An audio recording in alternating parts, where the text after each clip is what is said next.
Through all my teenage years, I had never had a normal job.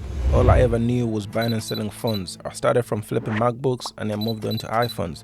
Throughout my university, this is how I made money. After graduating with a 2-1 in international business from one of the best business schools in London, I still had no intentions of getting a corporate job. I still thought I would make more money flipping phones if I had my own phone shop. I had friends with phone shops and I had worked with them sometimes. Even I sent to the Samsung center, and Alright. Samsung center said this is water damage. You Okay. get my point. But this lady that Was not hearing it. was she was abusing me. I'd seen how much money they were making, and I convinced myself that owning a phone shop would be the fastest way to my first 100,000. I was wrong. This is a story of how I lost every penny that I invested in my first business.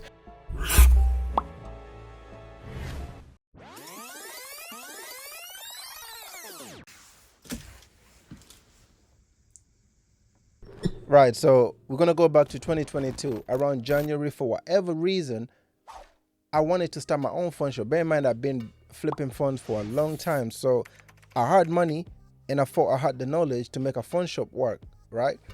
Anyway, so I'm thinking, I think I'm ready.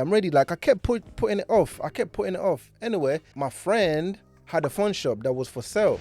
So I thought, you know what? I trust him. I think I know him. I'll think about it. So I must have been on holiday. As soon as I go back to the UK, I messaged my friend. I'll show you a lot. So he said, yeah, the shop was still for sale, whatnot. So he told me to come down to the shop. Bear in mind, I have been to this shop before. I knew what the shop looked like. I just didn't know how much money the shop was making, and this was my first business, and this is the first mistake that I made when I was buying the shop. I never asked him how much the shop earns. I never done no stock taking, but then the thing is, I was banking on the fact that he was my friend. Anyway, he shows me the business, and this is what the business looks like. You see all of these? You see all of that? That's basically what the business looked like. He wanted £7,000 for that. It looks like it's a lot of stock, but you have to understand, all of these accessories were like old iPhone 4, iPhone 5, iPhone 6. I think the highest was like an iPhone 7. This is in 2022. Nobody's buying iPhone 7 accessory. Anyway, we go back and forth offers, and then we shook hands at £5,000. So now I've spent £5,000, and so the first thing that I had to do was change the shop front. The shop front looked like this, and if I want to make it look like posh and classy, that shop front could never work.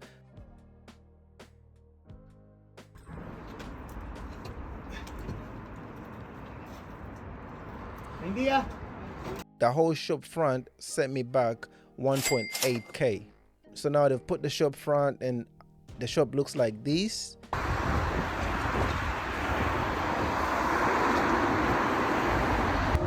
So I obviously had to change the flooring.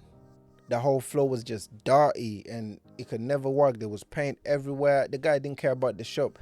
A new shop floor and painting the whole lot cost me £800. So now I've bought the business, I've done the shop front, I've done the shop floor and the painting. So now I have to find the fitting. So I went to B&Q, and if you're not from the UK, B&Q is basically like a cheaper version of IKEA. And then I bought these shelves. You see those shelves?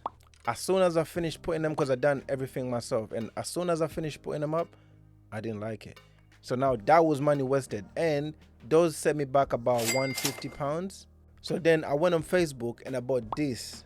This cost me £150, but the thing is, I picked it all the way from Portsmouth. So from Derby to Portsmouth was like £100 in fuel, and then on the way back, I also picked up this from Bristol. This was £100. As soon as I got to the shop, I didn't like what it looked like. I put it on Facebook and I sold it. I went on Facebook and then I bought this. I paid £120. So now the shop is looking like this.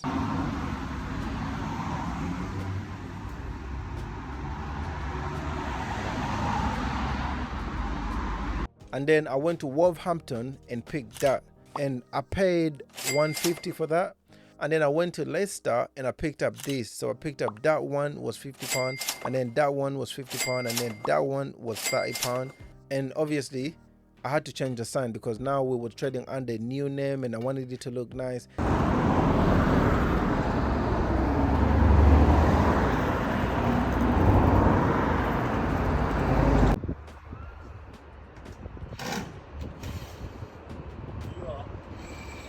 So the shop front sent me back £800. So now the shop is looking like this.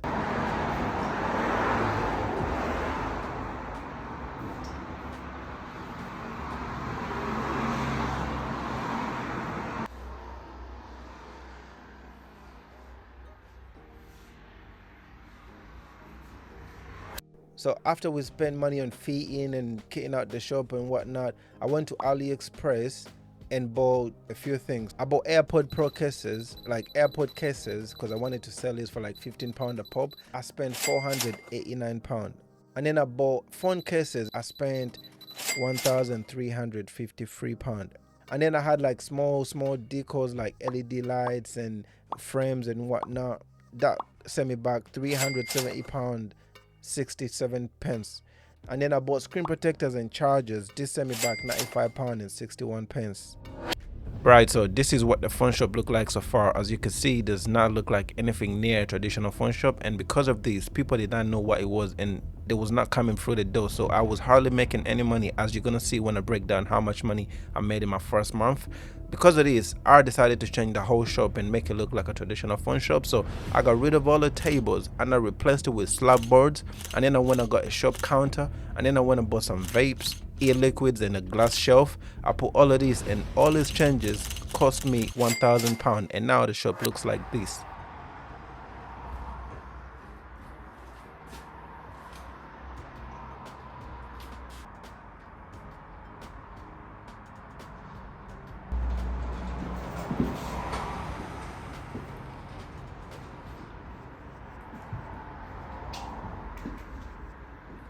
Obviously, I'm still doing it up. I still need to buy the elf bars, put them there. Anyway, so the whole setup for the shop took me like a month. I opened shop on the 25th of March, and on that day, the first day that we opened, I sat in the shop from 9 until 7 and I made £12. Yep, £12. And then the second day, I made £5. So now April is here, and in the month of April, I made £603. Bear in mind, these are like card payments. So every month, we're gonna average about £400 in cash. So that's £1,000. But this is before expenses. So the biggest expense for this business was rent, which was £450. And then we had like electric and water, which is like £50. So £500. So the second month, I made £975. And then we add the 400 cash, which brings the total to 1,375. But then we take away the expenses, which is 500. And then the third month, this is June now, I made a total of £206. Yep, this is on card. So if we add the 400, then we take away the expenses of 500, I made a total of £106. So for the next couple months, I'm just going to tell you how much I made after expenses. June, I made a total of £453. August, I made a total of £461. September, I made a total of £298. This is working 6 days a week. And then October, I made a total of £857. This was, I think, my best month. And then November, I made a total of £503. And then December, this is like the nail in the coffin where I knew I had to get out. I made £274. Now in December, I knew I had to get out, and I was happy to just give the landlord back his keys and just go away and not make no money. I just didn't want nothing to do with this business. But I thought, you know what, I'm gonna put the shop up for sale. The asking price was $10,000. Everyone that came to look at the shop, I actually got quite a few interest, but everyone that came to look at the shop was asking for numbers. Let's see the books. How much are you making? How much are you taking? As soon as anybody will look at these numbers, they just didn't want anything to do with buying the business because it just did not make no sense. Anyway, so I was lucky. One family was coming from Pakistan and they didn't really care about numbers. They just wanted a business to start for the meantime. So the guy bought the business. I listed it for 10,000. They offered me 6,000, and that was the most they could do. And bear in mind, everybody else that's come to look at the business is not interested. I just had to take the 6,000. Yep, I made a loss of £2,262, but that's just in revenue. There's also one aspect of missed wages. Approximately lost about 25,000 that year because I couldn't make any money elsewhere. I was at the shop, so I still calculate that as a loss. But a lot of businesses lose money in their first year of trading. I'm 100% sure if I had stayed at the shop for another year, I could have turned a profit. It's been over 2 years and I've saved up some money. I'm going to buy another business soon, but I'm staying away from phone shops. If that's the kind of content you want to watch, don't forget to hit like and subscribe. If you enjoyed the video, don't forget to hit like and subscribe. Thanks for watching.